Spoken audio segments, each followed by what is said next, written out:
May bago tayo exhaust dito at para sa mga scooter. Sige bomba, di lang ang malakas. Sige bomba, di lang ang malakas. Tara, samahan nyo ako, bubuksan natin to.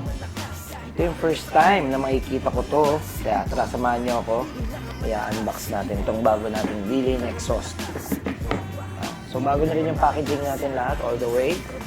Mas malaki na rin yung box natin ngayon at mas makapal. Kasi nga last time, nang nagpapaship kami, nagkakadurog-durog. So in-improve na rin natin yung box natin.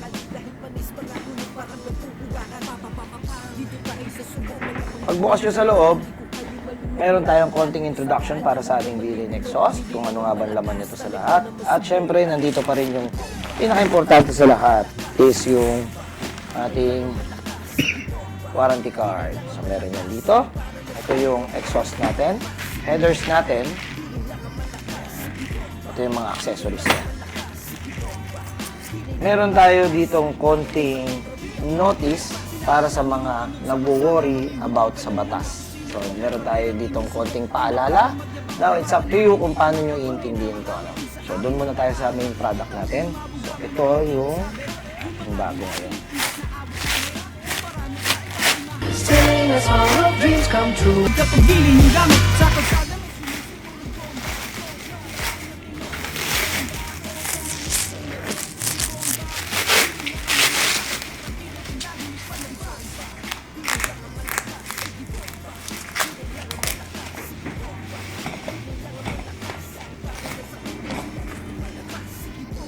Siya.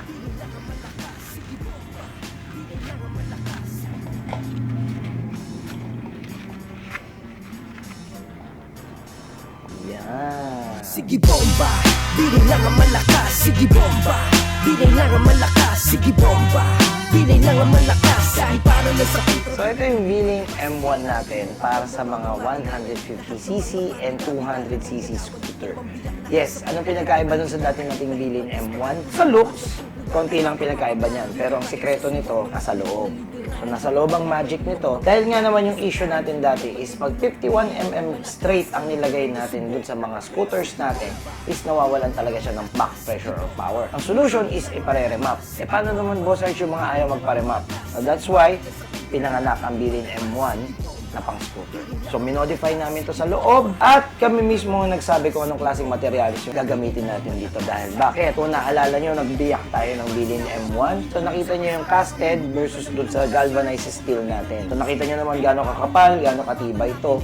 So, sure tayo sa quality nito pang matagalan tong exhaust na to. Bakit natin sinadyang ganon? Ay, silencer kasi tayo. Di ba lagi nga namin sinasabi, pag magsa-silencer tayo, huwag natin isasagad, huwag natin long ride, huwag natin gagamitin sa malayo. Pero ito sa M1, pag mula binili nyo, hanggang tumanda kayo, kahit iwan nyo yung silencer dito, kaya niyang i-handle to. Hindi agad mauubos yung fiber natin dito, hindi agad magbabago yung tunog. Bakit kamo? Bago namin to ni-release, 6 months namin to tinest. Paulit-ulit yon, trial and error, trial and error, trial and error, hanggang nalaman namin kung ano yung dapat para magtagal ang isang tambucho. So para sa mga scooter na gusto ng big bike look at ayaw nawawala ng power, Wheeling M1 para sa inyo. Tara, sound check natin to.